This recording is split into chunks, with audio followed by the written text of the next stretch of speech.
Good morning, good evening, good afternoon, whenever you're watching this. So, do you ever feel like you are constantly spinning your wheels? You're on the go all the time, but you're never getting anything done? Like your to do list does not ever get any smaller.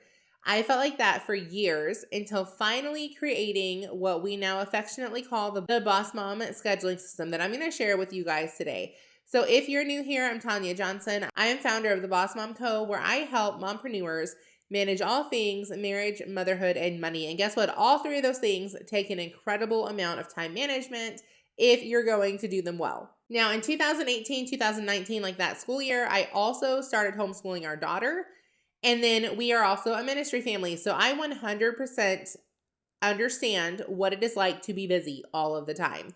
This is a topic that I am super passionate about, which is exactly why I created this channel, was to help moms who are wearing all the hats and living that hashtag boss mom life. So I'm going to give you practical steps on how to take control of your time, not only get everything done, but also have time for me time and self-care and all the things that matter to us most as moms. So whether you're a time management newbie, or maybe you're just in a new season of life, or you're a complete veteran at this, you are just kind of here checking it out, trying to see if there's anything new that I can bring to the table, you are going to be surprised how much time and control this puts back into your family. Now, here's where we're different, because I always tell people about this system and they're usually pretty skeptical. They've tried everything under the sun, just like I have. They've always got to tweak everything.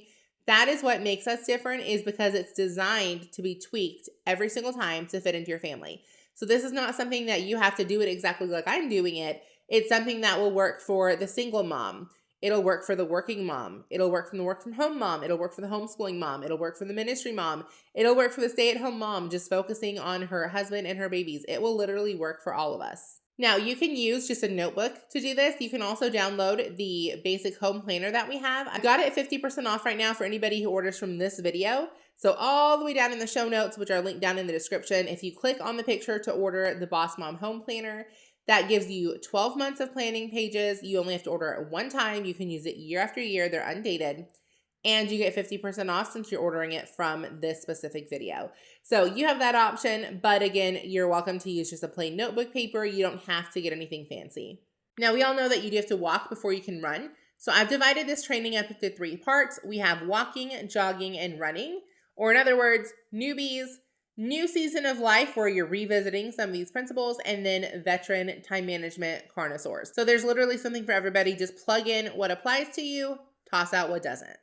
Which brings me to my freebie. I do have a really awesome beginner time management pack for you guys this week. So it has like a time audit sheet. It's got your basic home planner sheets in it. Everything is undated and just black and white. You can print it out. You can use it. You can make it look prettier, however you want to do it, but it is completely free.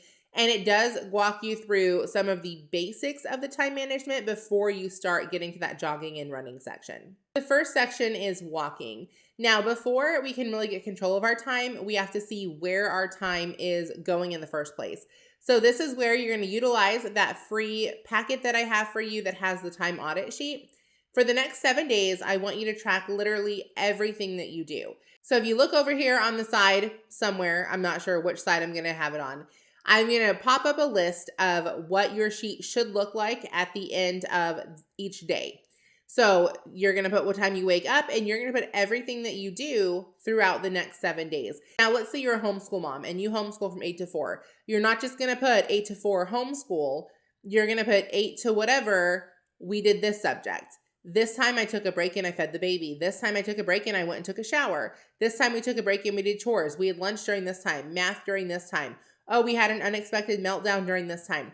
And what's going to happen is after 7 days, you'll be able to look and see if there's any patterns on either wasted time or any patterns of things that maybe you don't account for, but they do need to put in your schedule because they happen pretty much daily. So if you have something like, let's say you have a child who they need a 30-minute break sometime during that school session, and you're always running late in your mind, not in reality, but you feel like you're running late because the end of the school day comes and you still have work to do, then that is a sign you need to schedule in an extra 30 minutes for school. It's not a big deal once you see where it's coming from on paper.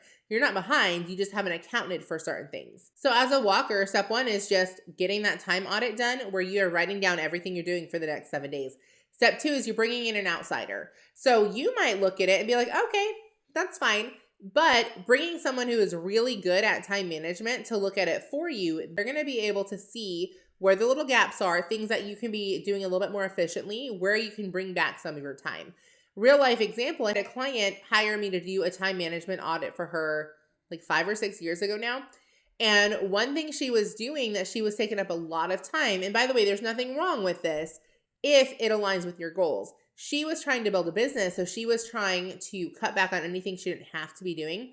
She was spending 90 minutes every single night prepping dinner. So by utilizing the crock pot a couple nights a week, we were able to give her back 3 hours of time to work on her business. Also, by meal planning once a week instead of daily doing your dinner, she could plan 3 different meals that took chicken, for example, and cook the chicken all in one night. So then meal 2 and meal 3, the chicken was already ready. She just had to cook the sides. So these are things that she didn't necessarily think of, but when I'm looking through her schedule, I was like, ooh, we can make this shorter. We can get some time back in this area.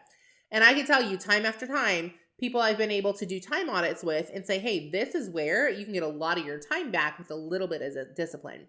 So you can bring someone in that you know, or you can book a 45-minute time consultation with me. I'll do it for you. But first step, you got to have those days written out. Second step, you bring someone in to see where you can get some more of your time back. And by the way, this is not just for business. You want to get crystal clear with your goals. So whoever you bring in to look at your audit, you want to tell them, hey, I want to build a business. I need 5 hours a week. Where can I plug that in? I'm really trying to eat healthy. I want to work out 1 hour a day, 5 days a week. Where can I plug that in? Where can I plug in time to meal plan? Where can I plug in time to meal prep? Where can I plug in time to clean my kitchen a little extra because I'm going to be using it a lot more? So whatever your goals are, make sure the person working with you and looking and giving you that outside eye knows what they are. They can help you get back some of the time to go toward the goal that you're working on. Now, this is a process. This is not something that's going to happen overnight. You're going to have to tweak a few things and tweak a few things and tweak a few things. And then once you're steadily walking and you don't feel like you're drowning anymore, then you can move on to jogging. Now, jogging is where not only are we just mindful of the time that we're using, we are going to actually schedule out the time beforehand. Because now we realistically know how much each thing takes. I know how long it takes to get my kids ready in the morning. I know how long I need to go to the gym and work out. I know how long I need realistically for dinner. I know how long I need to get myself dressed and ready. I know how long I need for cleaning. I know how long I need for each subject because we've been tracking this. And you might want to do it more than 1 week. If you track it for a week and you feel like, I still don't have a grasp on this, track it for another week. When you're ready to jog, you're going to move into section 2. And that is going to be putting your tasks into time slots. Now, section 2, in my opinion, is the most fun section because this is where a lot of newbies come and light bulbs start clicking on for them. Or if you're a new season of life, you're just reminded of a few very basic concepts with time management and you're like, oh, okay, this is way easier than I thought. I was overthinking it. So it just kind of helps you put into reality how easy time management is with just a few tweaks here and there and a little bit of discipline. So the jogging portion, I have broken up into 5 different steps. Each step does not take very long, but they do have definite purposes. So step 1 is the daily task list, and this is where you're going to write down every single thing that you do in a day. So this is going to be where you write down work out, make dinner, walk the dog, homeschool, obviously if you're a homeschool mom, building your business, taking a shower, literally every single thing that you do, you're going to put on this list. Because when we get to making our schedule, it is very easy to not schedule in time for the things that we do every day because it's kind of out of sight, out of mind. It's just a habit. For me, I can't tell you how many times I've made up a schedule and then, oh crap, I forgot to put that I need to take a shower. I didn't schedule any time for that because in my mind, it's not a task. It's something I automatically do. But when it comes to time management, everything has to be in its place for the system to work. So step 1 is you're just writing down every single thing that you do on a daily basis. And then step 2 is you're going to write down everything that you need to get done this week. So these are not things you do every single day, but these are going to be things like long-standing appointments that you have, or it could be something new like a doctor's appointment. But let's say you have a Zoom call every Monday night where you meet with your team to discuss whatever. That's going to go on there. Let's say that you're like me and you do co-op every other Friday. Well, this week happens to be a co-op week, so I'm going to write co-op on there. You're going to write every single thing that happens this week that is not on your daily schedule already. So that is going to be if you need to film a video, that's going to be if you need to batch reels. It literally is anything for marriage, motherhood, money. All three wrapped up in one, because we do not believe in balance. We believe in being centered.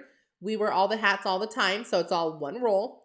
We're going to write them on our list so we can schedule them out and make sure everything gets done. Now, step 3 is optional, but it is one I'd highly recommend doing, especially the first few times that you do this. Because again, like we said, I don't believe in balance, but I do believe in being centered, meaning that you cannot have all your focus in one of your areas and everything else kind of go into garbage and live a centered life revolving around the purpose that God put you here for.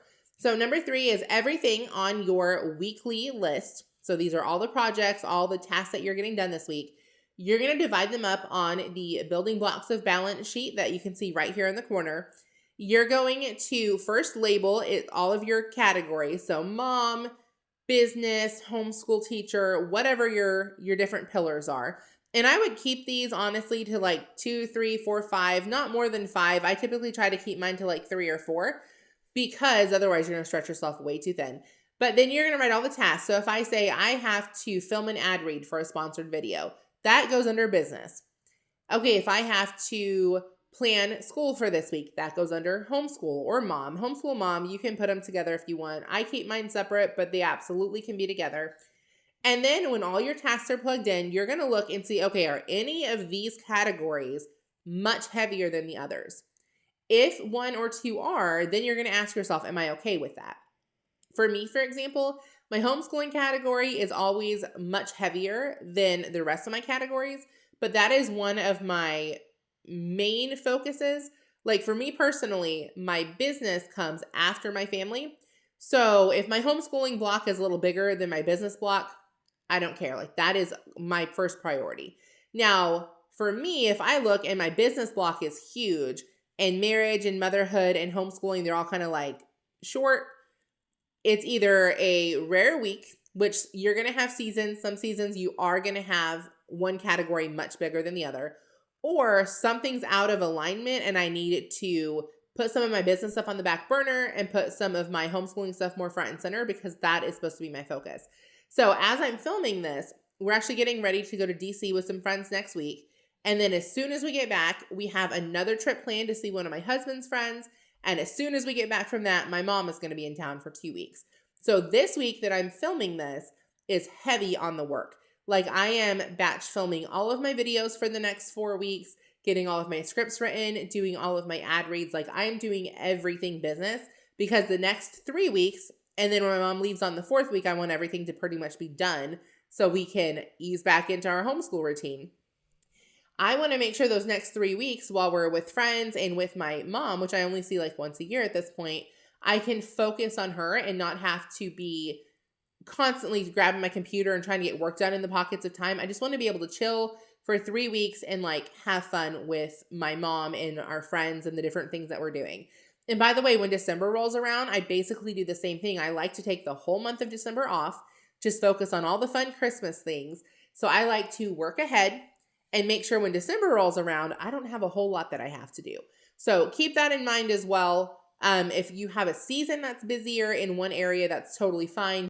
But consistently, you want to have it pretty balanced when you're looking at your to-do list in relationship to those building blocks of balance. Now, one note I do want to say is if you're working a traditional job and you're building a business, those two you do want to make separate. So you'll have your job and then you'll have your business, because those do not fall under the same category. They're absolutely separate umbrellas. Okay, once you have steps 1 through 3 done, step 4 is prioritizing your tasks. I enjoy doing this a lot because it gives me a visual of what the most important to least important jobs are. So on that weekly to-do list that you have, you're simply going to put A on the things that you have to get done this week. No ifs, ands, or buts, like they've got to get done.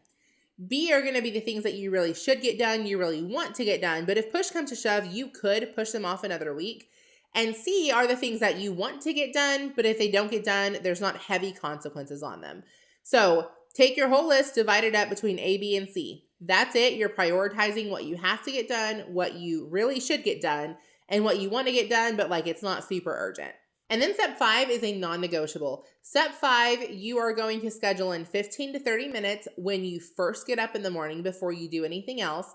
You are going to grab your coffee, you're going to sit down, and you're going to plan out the rest of your day according to those A's on your to-do list. So first thing Monday morning, you're going to write down and tackle as many of the have-to-do things as you possibly can. The goal is come Thursday and Friday, all you have are C's and maybe a couple B's on your list to where you can kind of chill in through the weekend and decide, do I want to tackle these C's or do I want to just spend extra time with my family? There's not a right or wrong. You get to choose that. So the only exception is if you're someone that you wake up and you religiously go to the gym in the morning. Like that's first thing, no ifs, ands, or buts. Don't cut that out. Get up, go to the gym, do your thing, come home, take your shower, get ready, whatever it is that you need to do to like sit down. Then grab your coffee or beverage or water, whatever. Sit down, write out the rest of your day. But what I want you to get from this is you typically do not want to start on doing really any tasks until you have them plugged into time slots. Because if you have 30 minutes to do something, you're going to get it done in 30 minutes. If you sit down to do something with no time limit, you'll stretch it out to 60, 90, 120. Before you know it, you spent 3 hours on a task that you could have gotten done in 30 to 60 minutes because you drug it out just a little bit because you weren't on a time crunch and you weren't giving yourself a deadline. So non-negotiable, sit down, plan out your day before you get started. So these are steps 1 through 5. You can stay here. A lot of people do stay here. Some people don't ever want to go to the running section. You don't have to. If you are a little extreme like I am and you want to maximize your effort just a little bit more, head on over to the running section. The running section, the only thing we're going to do is we're going to cut out step 5 and replace it with a new step 5. So we're still going to do step 1, 2, 3, and 4. But now instead of every morning sitting down and planning out our day, we're going to carve out 60 to 90 minutes once a week. And we're going to schedule our entire week at one time. So everything's going to be plugged into a time slot. The idea behind this is you're going to wake up every morning with your feet ready to hit the floor because you know exactly what you need to get done. Now, that does not mean that every minute of every day is filled with a productive activity. You're going to schedule in plenty of time for rest and relaxation. Reading, if that's something you like to do. Taking bubble baths. Taking walks just to take a walk, not for exercise. Going out with friends. Watching movies, whatever it is that you enjoy to do, you're going to plug those things in. This is not something where you are trying to fill every minute with productivity. It's something where you're trying to fill every minute with fun and laughter. And yes, you want to get all the things done, but the goal with this is not to be like the hardest working person in the room. It is to be the most fulfilled person. It is to be able to have your cake and eat it too, get all your things done, and still have free time. Now, whatever stage you're on, walking, jogging, running, whatever stage you decide to stay on, either jogging or running, it is going to consistently take effort and you're consistently going to be tweaking little things to make it better for you. Again, this is a system. It's not a schedule. This is not something that you have to do it like me. It's something that you get to do it like you and constantly be tweaking those. Now, if you are someone that you have kids and you're like, Tanya, this sounds awesome, but I have kids. I want you to check out on the show notes, there is a section that has bonus resources. One of the trainings I have down there for you is how to do time management with your kids. What kind of schedule should they be following? How to get them on a schedule. This starts as young as 2 years old, so this is not something you can't do with toddlers. I'm living proof, I did it. And there's a lot of fun like bonus resources over there with specifically pertaining to kids and time management as it is. But then there's also like organizational tools and some different things that you can go flip over and look at on your own. Now, I want to give you 3 action steps before we get off here. As I always do, 3 things that you can do immediately as soon as this training's over. So number 1 is go to the show notes, download that beginner time management pack, and print out all those pages or write them in a notebook, whatever you need to do. Number 2, do a time audit on yourself for 7 days. Be honest with where your time is actually going. Then number 3, and this is how we're going to do the $25 gift card this week. Go on social media, and I want you to share this training onto your page with the caption of, hey, at the Boss Mom Co., I have decided to jog, or hey, at the Boss Mom Co., I'm running. I'm ready to run. Let us know if you're ready to run or jog. Next Monday, I'm going to announce the winner of the $25 gift card in my stories, so it'll be super easy. Monday morning, you can go up there and find who the winner is. And we're going to start doing this every week, where every week I give away a new $25 gift card because a lot of you guys are sharing my content and you're tagging me, and I absolutely love that. But I want to give you a little bit of an incentive and just a thank you, because I know you do not have to share anything I put out on social media. So this is really awesome that you guys are sharing the different trainings and the different content. So I just want to give you like an extra shout out, an extra thank you for doing so by giving a little bit of a contest in there as well.